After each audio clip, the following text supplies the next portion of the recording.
নমস্কাৰ আপোনালোকক পুনৰবাৰ ইজি টু ষ্টাডি চেনেলৰ অন্য এটি ভিডিঅ'লৈ আপোনালোকক স্বাগতম জনাইছোঁ। আজিৰ ভিডিঅ'টি প্ৰথমটি কুৱেশ্যন হৈছে য়েলোষ্টন ৰাষ্ট্ৰীয় উদ্যান কোনখন দেশত অৱস্থিত? অপশ্যন কেইটিৰ ভিতৰত শুদ্ধ উত্তৰটি হৈছে অপশ্যন নম্বৰ বি আমেৰিকা। মনত ৰাখিব য়েলোষ্টন ৰাষ্ট্ৰীয় উদ্যানখন আমেৰিকাত অৱস্থিত। নেক্সট কুৱেশ্যনটিত আছে উত্তৰ পূবৰ কোনখন ৰাজ্যৰ ৰত্ন বুলি কোৱা হয়?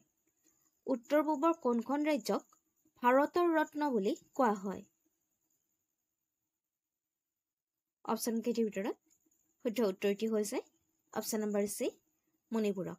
মনত ৰাখিব উত্তৰ পূবৰ মণিপুৰ ৰাজ্যখনক ভাৰতৰ ৰত্ন বুলি কোৱা হয়। কুৱেশ্যনটিত আছে পৃথিৱীৰ আটাইতকৈ দীঘল মহাদেশীয় পৰ্বতমালা কোনখন?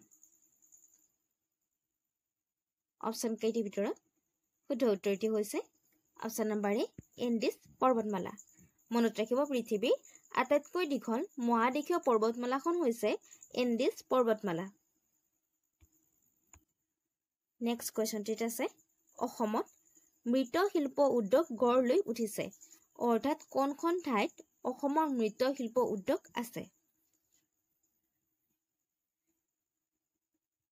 অপশ্যন কেইটিৰ ভিতৰত শুদ্ধ উত্তৰটি হৈছে অপশ্যন নম্বৰ চি ধুবুৰী জিলাত।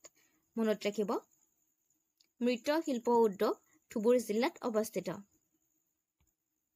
নেক্সট কুৱেশ্যনটিত আছে ভাৰতবৰ্ষৰ কেইখন ৰাজ্যৰ সৈতে অসমৰ সীমা স্পৰ্শ কৰে? ভাৰতবৰ্ষৰ কেইখন ৰাজ্যৰ সীমাই অসমৰ সীমাক স্পৰ্শ কৰে? অপশ্যন কেইটিৰ ভিতৰত শুদ্ধ উত্তৰটি হৈছে অপশ্যন নম্বৰ বি 7খন। মনত ৰাখিব 7খন ৰাজ্যৰ সীমাই অসমৰ সীমাক স্পৰ্শ কৰে। নেক্সট কুৱেশ্যনটিত আছে কুকি আৰু মাৰ লোকসকলে মূলতঃ অসমৰ কোনখন জিলাত বাস কৰে? কুকি আৰু মাৰ লোকসকলে মূলতঃ অসমৰ কোনখন জিলাত বাস কৰে? অপশ্যন কেইটিৰ ভিতৰত শুদ্ধ উত্তৰটি হৈছে অপশ্যন নম্বৰ এ ডিমা হাছাও। মনত ৰাখিব কুকি আৰু মাৰ লোকসকলে মূলতঃ ডিমা হাছাও জিলাত বাস কৰে। নেক্সট কুৱেশ্যনটিত আছে নিম্নলিখিত কোনটো অসমৰ আটাইতকৈ বৃহৎ জনজাতি? নিম্নলিখিত কোনটো অসমৰ আটাইতকৈ বৃহৎ জনজাতি? অপশ্যন কেইটিৰ ভিতৰত শুদ্ধ উত্তৰটি হৈছে অপশ্যন নম্বৰ বি বড়ো। মনত ৰাখিব জনসংখ্যাৰ ভিত্তিত অসমৰ আটাইতকৈ বৃহৎ জনজাতিটো হৈছে বড়ো। আৰু ইয়াৰ লগতে আপোনালোকে মনত ৰাখিব বড়োৰ পিছতে দ্বিতীয় জনসংখ্যা ভিত্তিত বৃহত্তম জনজাতিটো হৈছে মিচিং। নেক্সট কুৱেশ্যনটিত আছে নিম্নলিখিত কোনখন বন্যপ্ৰাণী অভয়াৰণ্য ওদালগুৰি জিলাত অৱস্থিত? অপশ্যন কেইটিৰ ভিতৰত শুদ্ধ উত্তৰটি হৈছে অপশ্যন নম্বৰ বি বৰনদী। মনত ৰাখিব বৰনদী বন্যপ্ৰাণী অভয়াৰণ্যখন ওদালগুৰি জিলাত অৱস্থিত। ভিডিঅ'টোলৈ আগবঢ়াৰ আগতে আপোনালোকক জনাব বিচাৰিছোঁ যে আমাৰ চেনেলৰ তৰফৰ পৰা বিভিন্ন কম্পেৰিটিভ এক্সামৰ প্ৰিভিয়াছ ইয়াৰৰ কুৱেশ্যন আনচাৰসমূহক লক্ষ্য কৰি লগতে অতি গুৰুত্বপূৰ্ণ কুৱেশ্যন আনচাৰৰ সৈতে আপোনালোকৰ মাজলৈ 10,000তকৈও অধিক কুৱেশ্যন এনচাৰ থকা এখন ই-বুক প্ৰস্তুত কৰা হৈছে আৰু ই সম্পূৰ্ণ অসমীয়া মাধ্যমত। অসম চৰকাৰৰ পৰা মুকলি কৰা 12,600টা তৃতীয় আৰু চতুৰ্থ বৰ্গৰ লিখিত পৰীক্ষাৰ বাবে এই ই-বুকখন খুবেই প্ৰয়োজন হ'ব আৰু আমাৰ বিশ্বাস আছে যে এই ই-বুকখনৰ পৰা ভালেখিনি কুৱেশ্যন এনচাৰ আপোনালোকৰ কমন আহিব। গতিকে যদি আপুনি এই ই-বুকখন ডাউনলোড কৰিব বিচাৰে তেন্তে ইয়াত এটা হোৱাটছএপ নাম্বাৰ দিয়া আছে, তাত আপোনালোকে DM কৰিব আৰু এই ই-বুকখন অতি কম মূল্যত লাভ কৰিব। ইয়াৰ লগতে আপোনালোকে এখন ইংৰাজী গ্ৰামাৰৰ বিনামূলীয়াকৈ ই-বুক লাভ কৰিব। ধন্যবাদ। নেক্সট কুৱেশ্যনটিত আছে 2011 চনৰ লোকপিয়ল অনুসৰি অসমত জনসংখ্যাৰ ঘনত্ব কিমান?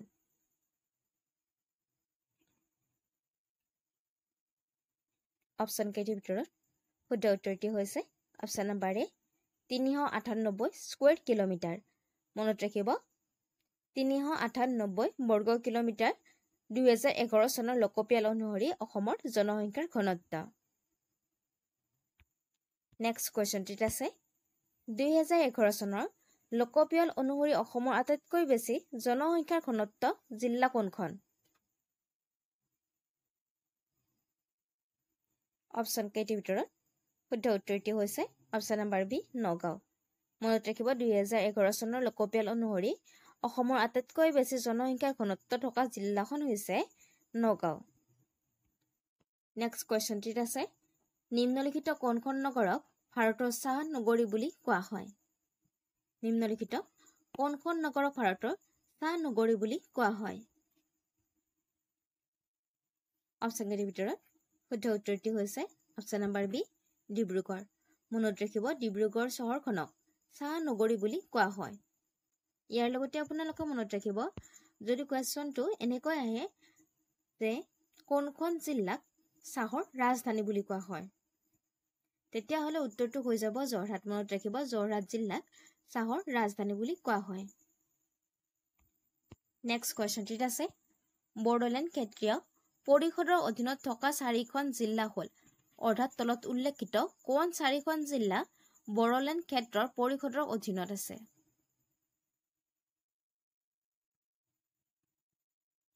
অপশ্যন কেইটিৰ ভিতৰত শুদ্ধ উত্তৰটি হৈছে option number B Kokrajhar Chirang Baksa আৰু ওদালগুৰি মনত ৰাখিব কোকৰাঝাৰ চিৰাং বাক্সা আৰু ওদালগুৰি এই 4খন জিলাই হৈছে বড়োলেণ্ড ক্ষেত্ৰীয় পৰিষদৰ অধীনত থকা 4খন জিলা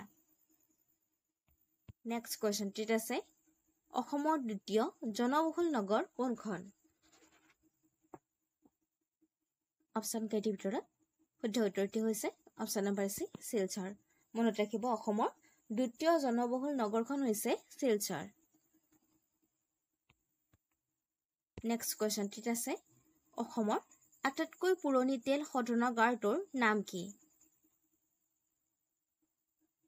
অপশ্যন কেইটিৰ ভিতৰত শুদ্ধ উত্তৰটি হৈছে অপশ্যন নম্বৰ চি ডিগবৈ মনত ৰাখিব অসমৰ আটাইতকৈ পুৰণি তেল শোধনাগাৰটোৰ নাম হৈছে ডিগবৈ আৰু এই ডিগবৈ তেল শোধনাগাৰটো 1901 চনত স্থাপন কৰা হৈছিল মনত ৰাখিব নেক্সট কোৱেশ্চনটিত আছে কিমান চনত লাকুৱাত তেলৰ সন্ধান পোৱা যায় অপশ্যন কেইটিৰ ভিতৰত শুদ্ধ উত্তৰটি হৈছে অপশ্যন নম্বৰ বি 1965 চনত মনত ৰাখিব 1965 চনত লাকুৱাত তেলৰ সন্ধান পোৱা গৈছিল নেক্সট কোৱেশ্চনটিত আছে পৃথিৱীৰ আটাইতকৈ ডাঙৰ মহাসাগৰ কোনখন অপশ্যন কেইটিৰ ভিতৰত শুদ্ধ উত্তৰটি হৈছে অপশ্যন নম্বৰ চি প্ৰশান্ত মহাসাগৰ মনত ৰাখিব পৃথিৱীৰ আটাইতকৈ ডাঙৰ মহাসাগৰখন হৈছে প্ৰশান্ত মহাসাগৰ নেক্সট কোৱেশ্চনটিত আছে অসমৰ কোনখন জিলাক পৃথক কৰি পাকিস্তানৰ লগত সংলগ্ন কৰা হৈছিল অসমৰ কোনখন জিলাক পৃথক কৰি পাকিস্তানৰ লগত সংলগ্ন কৰা হৈছিল অপশ্যন কেইটিৰ ভিতৰত শুদ্ধ উত্তৰটি হৈছে অপশ্যন নম্বৰ চি সিলেট মনত ৰাখিব সিলেট জিলাখনক অসমৰ পৰা পৃথক কৰি পাকিস্তানৰ লগত সংলগ্ন কৰা হৈছিল নেক্সট কোৱেশ্চনটিত আছে তলত দিয়া কাক পূবৰ আমাজন বুলি কোৱা হয় অপশ্যন কেইটিৰ ভিতৰত শুদ্ধ উত্তৰটি হৈছে option number C Dihing Patkai মনত ৰাখিব দিহিং পাটকাই পূবৰ আমাজন বুলি কোৱা হয় নেক্সট কোৱেশ্চনটিত আছে 2011 চনৰ লোকপিয়ল অনুসৰি অসমৰ আটাইতকৈ কম জনসংখ্যাৰ জিলা কোনখন অপশ্যন কেইটিৰ ভিতৰত শুদ্ধ উত্তৰটি হৈছে option number D Dima Hasao মনত ৰাখিব 2011 চনৰ লোকপিয়ল অনুসৰি অসমৰ আটাইতকৈ কম জনসংখ্যাৰ জিলাখন হৈছে ডিমা হাছাও নেক্সট কোৱেশ্চনটিত আছে প্ৰস্তাৱনাত কিমান প্ৰকাৰৰ ন্যায়াধীশৰ কথা উল্লেখ কৰা হৈছে অপশ্যন কেইটিৰ ভিতৰত শুদ্ধ উত্তৰটি হৈছে অপশ্যন নম্বৰ বি 3 প্ৰকাৰৰ মনত ৰাখিব প্ৰস্তাৱনাত 3 প্ৰকাৰৰ ন্যায়াধীশৰ কথা উল্লেখ কৰা হৈছে নেক্সট কুৱেশ্যনটিত আছে তলৰ কোনখন নদীয়ে ভাৰত আৰু বাংলাদেশৰ মাজৰ সীমা গঠন কৰে তলৰ কোনখন নদীয়ে ভাৰত আৰু বাংলাদেশৰ মাজৰ সীমা গঠন কৰে অপশ্যন কেইটিৰ ভিতৰত শুদ্ধ উত্তৰটি হৈছে অপশ্যন নম্বৰ ডি কুচিয়ালৈ মনত ৰাখিব কুচিয়ালৈ নদীখনে ভাৰত আৰু বাংলাদেশৰ মাজৰ সীমা গঠন কৰে নেক্সট কুৱেশ্যনটিত আছে অসমৰ একমাত্ৰ পাহাৰীয়া ষ্টেচন হাফলং তলৰ কোনটো পৰ্বতমালাত অৱস্থিত অসমৰ একমাত্ৰ পাহাৰীয়া ষ্টেচন হাফলং তলৰ কোনটো পৰ্বতমালাত অৱস্থিত অপশ্যন কেইটিৰ ভিতৰত শুদ্ধ উত্তৰটি হৈছে option number C Barail range মনত ৰাখিব হাফলং বৰাইল ৰেঞ্জত অৱস্থিত নেক্সট কুৱেশ্যনটিত আছে 3 জানুৱাৰী জঙাল বলহু দিৱস পালন কৰা হয় তেওঁ কোনটো সম্প্ৰদায়ৰ অন্তৰ্গত অপশ্যন কেইটিৰ ভিতৰত শুদ্ধ উত্তৰটি হৈছে অপশ্যন নম্বৰ বি তিৱা মনত ৰাখিব জঙাল বলহু দিৱস তিৱা জনগোষ্ঠী বা সম্প্ৰদায়ৰ অন্তৰ্গত